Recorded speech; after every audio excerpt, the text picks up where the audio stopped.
میں نے دیکھا ایک دروازہ کھلا، ماں اپنے بچے کو مار رہی ہے، تھپڑ لگا رہی ہے اور کہتی ہے تو نے مجھے بڑا ذلیل کیا، بڑا پریشان کیا، نافرمان ہے، کوئی بات نہیں مانتا، نکل جا میرے گھر سے۔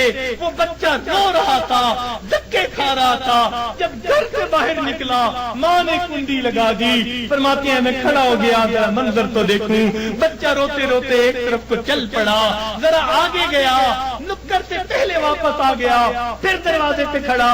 میں نے پوچھا بچے واپس کیوں آ گئے؟ کہنے لگا سوچا تھا کہیں اور چلا جاؤں، پھر دل میں خیال آیا مجھے دنیا کی ہر چیز مل سکتی ہے، مجھے ماں کی محبت نہیں مل سکتی، میں اس لیے واپس آ گیا ہوں، محبت ملے گی اسی گھر سے ملے گی۔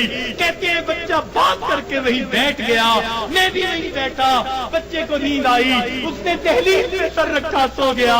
کافی دیر گزری، ماں نے کسی وجہ سے دروازہ کھولا، ضرورت کے لیے باہر جانا چاہتی تھی، بیٹے کو دیکھا دہلیز میں سر رکھے سو رہا ہے، اٹھایا، کیوں دہلیز میں سر رکھے سو رہے ہو؟ امی مجھے دنیا میں کوئی دوسری ماں نہیں مل سکتی، میں اس دہلیز کو چھوڑ کے کیسے جاؤں؟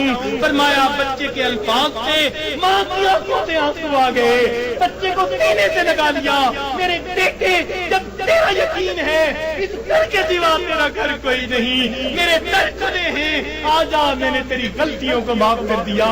فرماتے ہیں جب گنہگار بندہ اپنے رب کے دروازے پہ اس طرح آتا ہے اور کہتے ہیں رب کریم میری خطاؤں کو معاف کر دے، میرے گناہوں کو معاف کر دے، اے بے قدوں کے دستگیر، اے دکھی دلوں کو سکون دینے والے، اے غمزدہ دلوں کو تسلی دینے والی ذات، اے پریشان دلوں کو سکون بخشنے والی ذات، اے بے سہارا لوگوں کو سہارا بننے والی ذات، اے گناہوں کے پردوں میں گناہوں کو اپنی رحمت کے پردوں میں چھپا لینے والی ذات، تو میرے لیے رحمت فرما دے، مجھے در در کے دھکے کھانے سے بچا لے، اللہ اپنی ناراضگی سے بچا لے، میں سلو کرنے کے لیے حاضر ہو گیا ہوں، پروردگار آئندہ نیکوکاری کی زندگی عطا فرما۔